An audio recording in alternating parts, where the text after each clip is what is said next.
Hello বন্ধুরা, welcome to bots kitchen. আজকে আমি বানাবো পিয়ালি মাছের চচ্চড়ি। নিয়েছি পিয়ালি মাছ আর ভালো করে কেটে ধুয়ে নিয়েছি।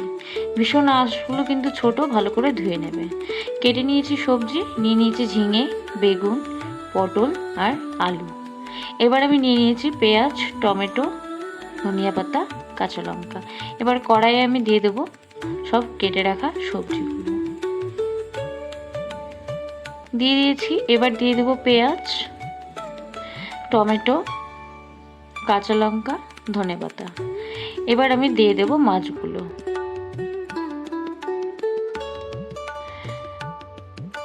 এবার আমি দিয়ে দেবো নুন আর হলুদ,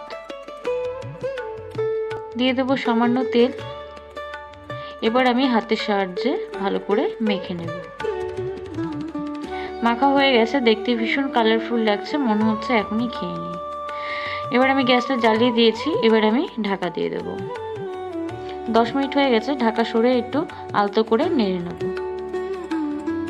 বেশি জোরে নাড়বো না, না হলে সব ভেঙে যাবে। আবার আমি ঢেকে দেব। ঢাকা সরিয়ে দেখব জল টেনে তেল ছেড়ে দিয়েছে। এবার আমি আস্তে করে নেড়ে দেখব যে আমার আলুগুলো সেদ্ধ হয়েছে কিনা। আমার কিন্তু আলুগুলো সেদ্ধ হয়ে গেছে, সবজিগুলোও সেদ্ধ হয়ে গেছে, চচ্চড়ি আমার হয়ে গেছে।